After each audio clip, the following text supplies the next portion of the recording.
Hey guys, Philarus here. I just wanted to record a quick video teaching a bit about early pathing and wave understanding as a jungler, especially in Season 13 compared to Season 12.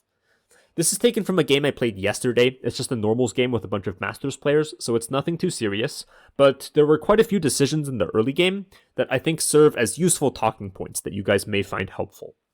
So just to kick things off, let's talk about the comps. I'm playing Hecarim on red team. I have a Mordekaiser top, Akali mid, and Tristana Yuumi bot lane. So immediately you can see I have no real gank setup. Just Mordekaiser E, but that's super unreliable to hit, especially into a Camille that can just hookshot out.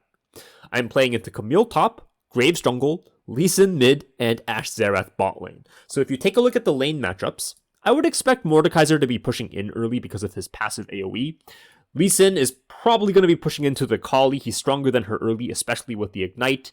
And Ashe Xerath, of course, is just going to be harassing my Tristana Yuumi under turret. Anytime you see a poke 80 plus poke support, any combination of like Kate, Varus, Ashe ADC with Lux, Xerath, Karma, Heimerdinger support, they all want to do the same thing. They just want to push and perma-poke and perma-harass your bot lane under the turret. So if you're thinking about where to path here as Hecarim, whenever you're playing a farm jungler into a champion like Graves or Nidalee Kindred early, the first thing you have to worry about is yourself to make sure you don't get invaded and pushed out of the game.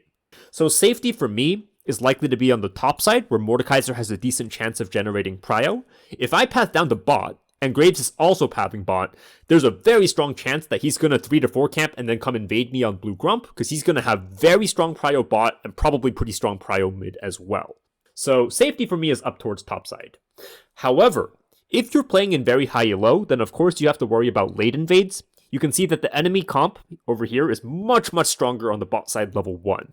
Ashe plus Xerath is going to be way stronger than Tristana Yuumi.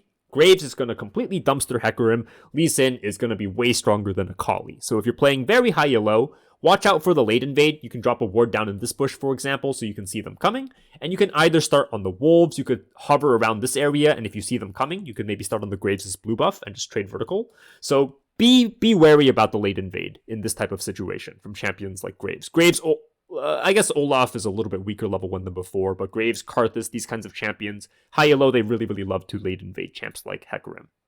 Okay, now if you think about Graves' pathing, he can actually go towards either side here. It's not too clear from the Hecarim standpoint which way the Graves is going to go.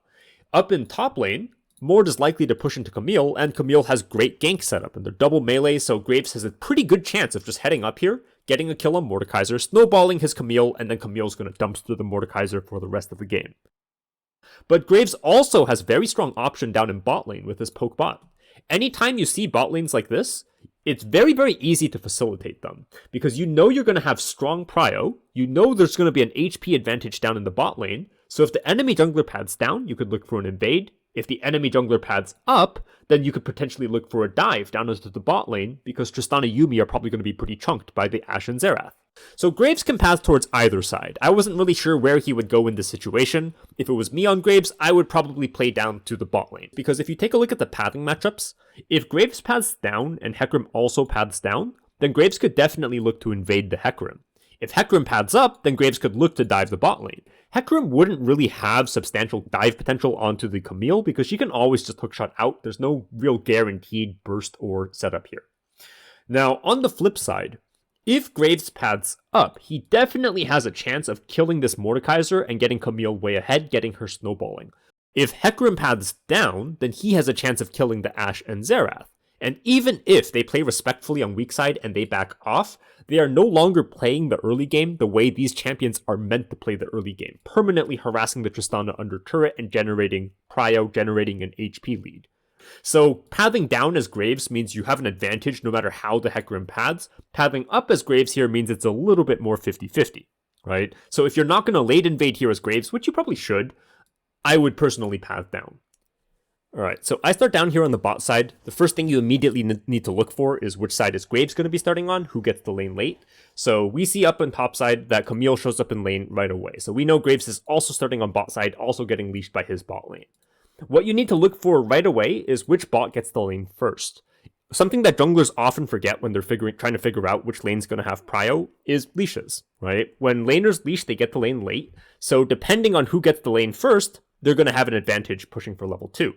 The reason this is relevant, if this is Season 12, I wouldn't be looking at bot quite so heavily, so much as looking mid, looking top, because most likely I'm going to be full clearing up to the top side. I shouldn't care too much about what's happening in the early stages down in bot lane anymore.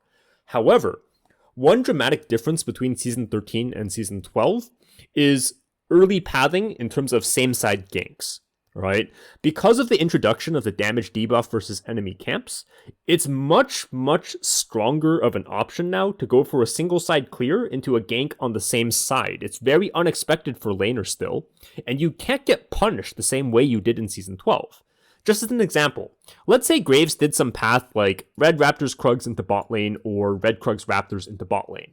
In Season 12, the response from Hecarim would be pretty obvious. He would clear his blue side, head up top, see the Graves gank bot, and head into his jungle to take his blue Gromp, double camp. And he's pretty much guaranteed to get at least these 2 camps before the Graves arrives. So Graves would pretty much get 3 quadranted, which makes this type of gank very risky. Season 13 is different, because you can no longer double camp these 2 camps for one, and number 2, you get the damage debuff versus enemy camps. So something you always want to be aware of in Season 13 is the potential to gank your starting side lane after you hit level 3 off the quadrant, okay? And this holds true whether you're playing a gank jungler or a farm jungler.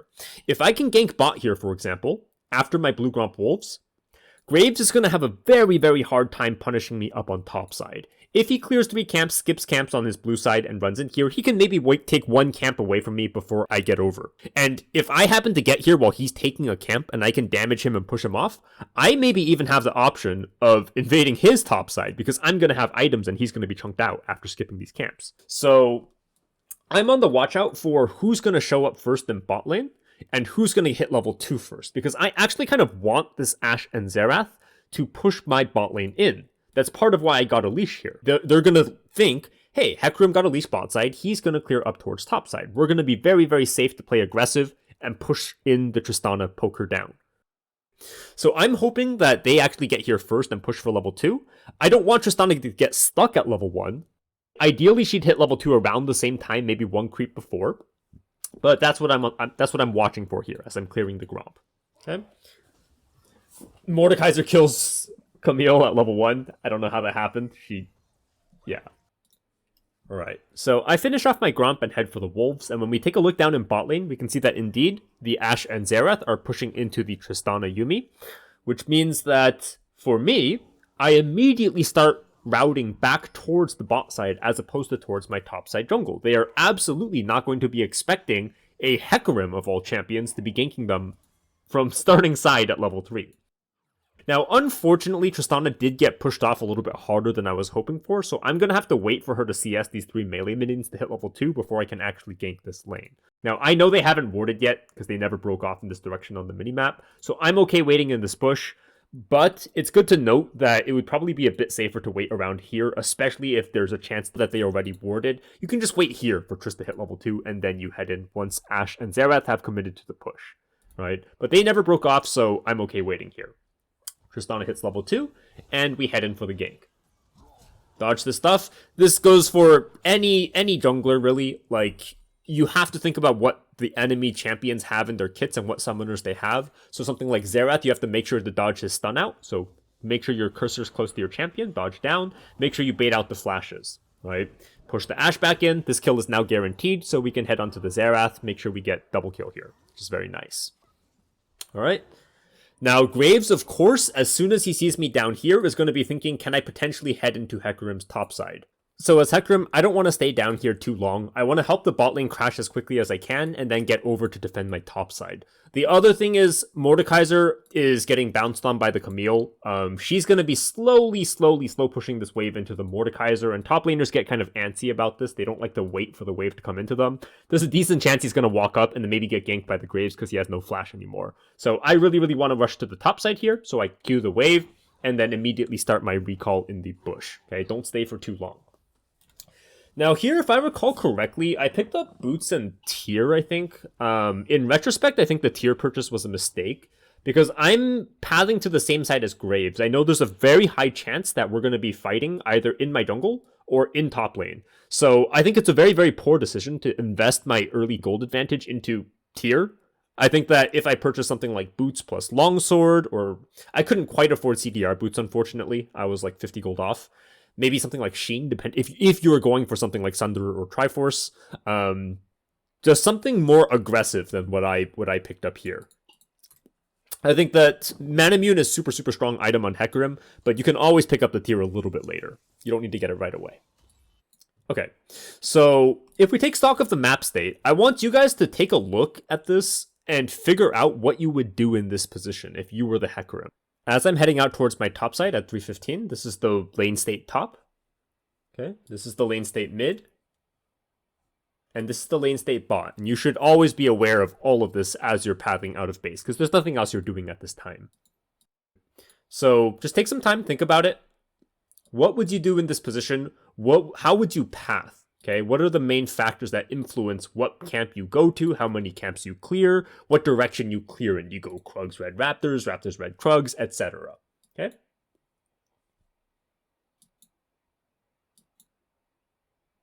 Alright. I'm not going to give a right answer, so to speak, because there's always missing information and there's always a little bit of personal influence and personal playstyle preferences. But I'll talk about what I was thinking about in this situation. Top lane is getting bounced on into Mordekaiser. Mid lane is getting shoved in, so I don't have prio top, I don't have prio mid. It's unlikely that I'd be able to contest for the Scuttle Crab around 330, right? Down in bot lane, I've already killed their Ashe and their Xerath and blown both of their flashes. And we can see here that Tristana is crashing this wave in, so we know what's going to happen down in bot lane is a bounce back towards this side. And the Ashe and Xerath, when they get back out, are going to try to crash this wave in so they don't get frozen on by the Tristana and Yuumi. Okay? So, in my opinion here, I would never, ever, ever take Krugs. This might sound a little bit weird, because I'm playing a full clear jungler like Hecarim, so standard logic might dictate, okay, I probably can't really gank from these positions because Graves is going to be here as well, and I don't have setup, so we can just clear downwards back towards bot lane. The problem with heading to Krugs here and doing something like Krugs red into Raptors is I'm going to be too late. By the time I clear these three camps and get back down here, Ashe and Xerath would already have had ample time to get back to lane, right? This coming wave would have come in, and they would have cleared that wave out and crashed the wave. And I no longer have my opportunity to help my bot lane freeze on their bot lane or simply kill them if they try to deny it. Number two, Graves, there's a chance that he could be on my red. We have a ward up in here, so I don't think that Graves ran like this, so he's either going to be on my red or Raptors if he did choose to skip camps to come invade me. So I'm choosing to head and check my red first. And we see that Graves isn't here. So I just go and do my Raptors instead. If I'm thinking about which of these camps I'd like to do first, I'd much rather do the Raptors first so it gets on respawn, and then I do the red next so I have longer red buff uptime. The other thing is, if Graves is hiding in this area, for example, I don't want to get caught on my red. I would much rather get invaded while I'm on Raptors or I'm on Krugs because I'm much closer to my turret and these are easier camps to kill, right? I'm pretty sure that Graves just elected the full clear into Crab, so I think I'm pretty safe here. So I clear my Raptors. Now, unfortunately, down in bot lane, I think the Xerath like 300 IQ'd it and like actually checked in River after seeing that Tristana wasn't here, and he double interrupted the recall, which is just super unlucky for my bot lane. Good play from Xerath though, right? Very annoying. Laners should always do this. So this completely denies the original scenario where I would like to rush down to bot lane and deny these guys from crashing in, because now they're not even going to get back to lane in time, right, before they crash. Now, up in top lane, what ended up happening was Graves actually went for some kind of bizarre invade on me. I didn't think he'd be here. I thought he'd be on Crab by this timer, because he wasn't here initially. So I started this up, I pulled it into the bush just to be safe, and then I saw Graves here. So I started running down. I really can't fight him here, because I'm already chunked out, unfortunately. So I just do a big loop around to do my Krugs while he's finishing off my red. It's totally okay to give up one camp. Camille gets the crash, and unfortunately my bot lane gets double killed, despite the early advantage. I'll talk about what bot did wrong here, very briefly. Outside of Xerath just doing a very good job at being annoying, I think my bot misplayed on this wave. Let me click to the right spot here. Here we are.